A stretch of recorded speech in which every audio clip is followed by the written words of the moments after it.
Alright, so last video I left off that my next project was going to be cooling system, and then yesterday it was freezing, so did not get into that mess. It's the end of the workday today, Monday, so I don't have time to really get into all that. I'm going to lose daylight too soon.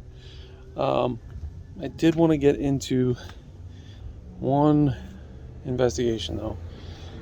So after moving the Jeep around a little bit, after buttoning up the transmission and cooling lines and oil and everything else, the only leak I really still have appears to be coming from power steering.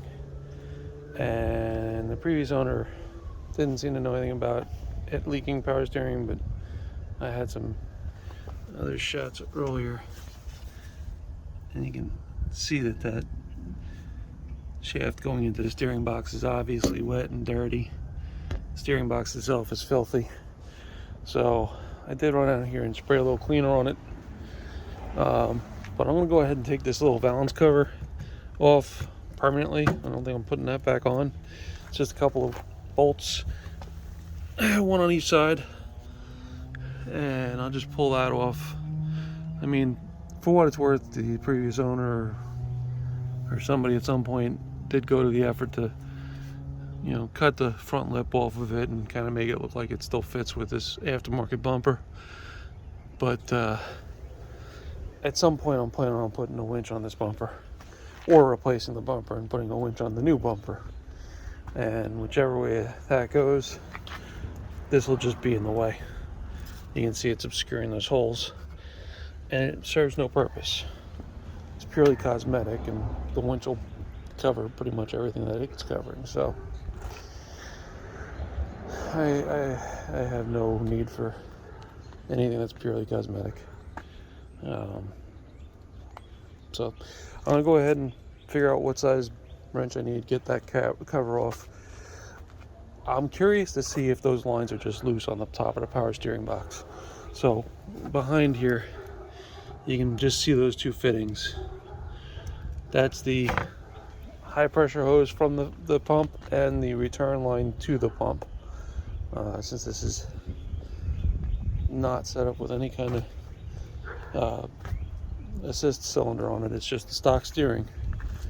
Those are the only two hoses for power steering. So it's either leaking from one of those two hoses at that junction, or it's leaking from some seal on the box. If it's just the hoses, if it's just a loose fitting, that's the easiest fix in the world. If it's one of the lines is weeping, okay, now I got to spend a little bit of money, but it's still a pretty easy fix.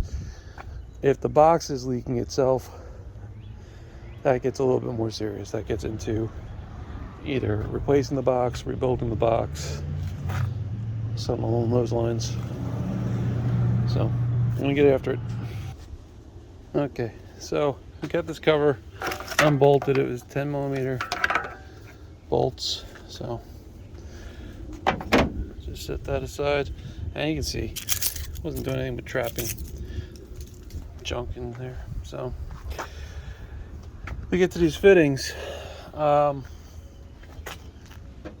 So that's a flare wrench or tubing wrench, whatever you want to call it. And the idea is that it wraps around more on these fittings. You see these, you got the tube running through it, so it's a hollow nut basically. So you want to avoid putting a whole lot of pressure on that nut. Unfortunately, I think they're metric, and I only have SAE wrenches. So I'm going to have to resort to a more traditional wrench. And I did put a wrench on this thing before, and it felt tight. So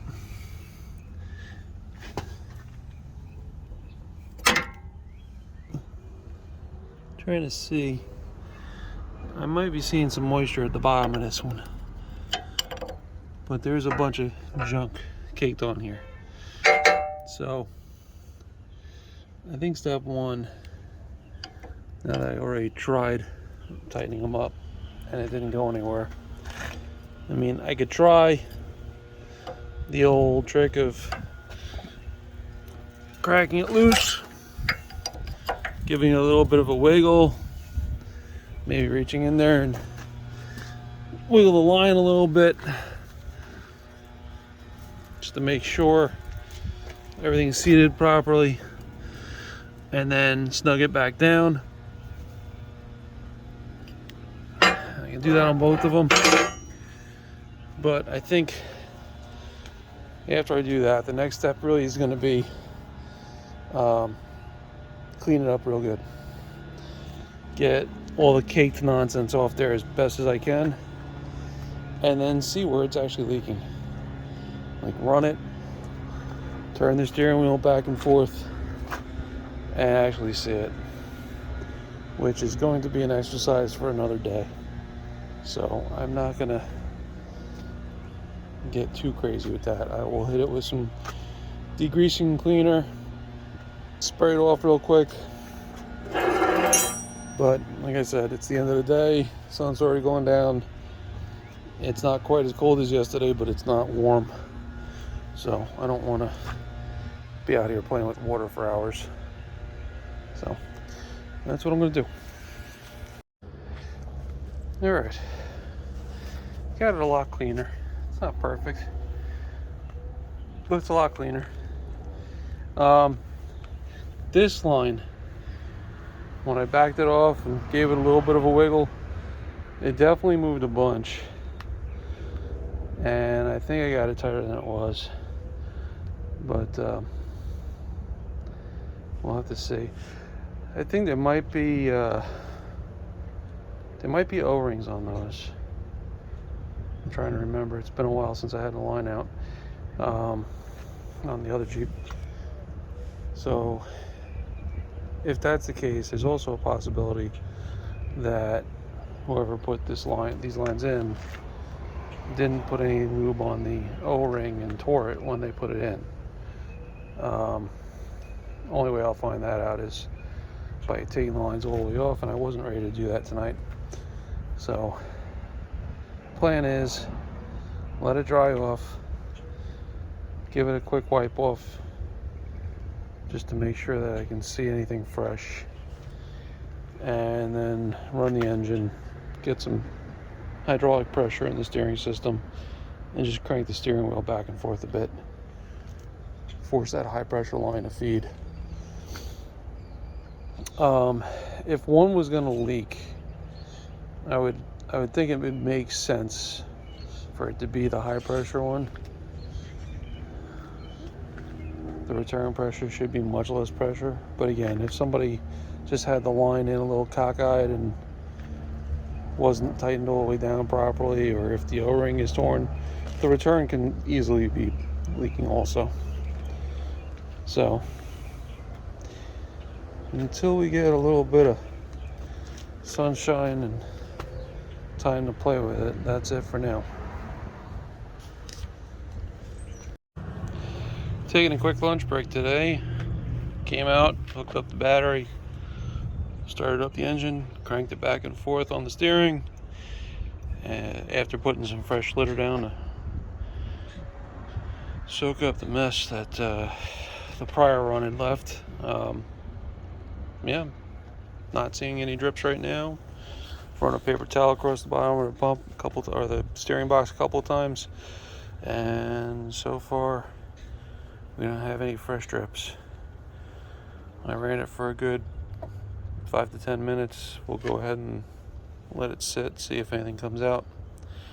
There is still fluid in the pump, but I do need to add more. No surprise there. It's been leaking a little bit for a while, so I will add some before I do any more testing. But this is looking promising.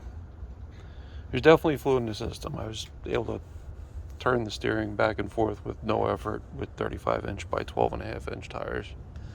Well, the metric equivalent anyway, 315 75 R16s. So it looks like we might be leak free. And that means we're down to one fluid system to deal with, and that's the radiator, the cooling system. I still think it's the wrong kind of coolant in there, and I already am going through all the other systems. I might as well flush that one out. Brake fluid will be probably flushed through with new when I swap the axles out. So that's the only other fluid that I haven't touched. Well, that's not true. Transfer case. I haven't touched the transfer case gear oil. But I do have that slip yoke eliminator kit to install, so that will be touched then. So, all right, I got more fluids to deal with. But, one step at a time. Don't let the project get ahead of you. I was focusing on stopping the leaks so that my driveway can get cleaned up and dried out. And I think I'm getting close to that point. So as long as this is not leaking anymore, I will clean up the mess I made when I cleaned that skid plate off. And I will move the Jeep up into that spot, dry out the stains and scrub them clean, and then move on to the next projects. Haven't decided what I'm going to do next. I will probably be taking these steps off, these rock sliders. I did get that order in with Metal Cloak. They called me. This is what I love about Metal Cloak, that you really don't get from most other vendors. I put in an order during a holiday sale. The website said very clearly, big sale event, 10% off, no shipping. Orders will have a delay or something to that effect. They were very forward on the webpage that it was a big sale and they would probably not be shipping immediately. Got a call on Monday. Somebody from Metal Cloak's service team saying, hey, thank you for your order. We got it. We should be shipping in about 3 weeks or something to that effect. They don't need to make that call. They don't have to do that. That's just a really classy customer service level. So I know their stuff isn't for everybody. I don't really like the idea of radius arms personally. But I love their overline fenders. Got them on my LJ, and my wife likes the look of the arch. So they do add space. They do have a function, and they're going to replace these rusty, crusty, messed up fenders without me having to do any real body work. I don't like body work. So rather than having to try to cut that rust out, weld in sheet metal, and then have to match paint or do whatever, this is just coming off. I'm on the fence about these fender flares. I mean, they're going because they're going, and they are just going. But I have to admit, they look fairly stockish. They look like decent quality. They're not cracking or anything. They're a little faded, but the factory ones fade too. They're still pliable. And full coverage on a 12.5-inch wide tire. That's not bad. I know some places like Pennsylvania, you have to have full coverage or they pull you over in some areas. So they may end up on eBay or something. I'll check with the club to see if anybody wants them. But anyway, that's it. Easy update. Ran it. Not dripping yet. We'll see if it drips. Thanks, guys.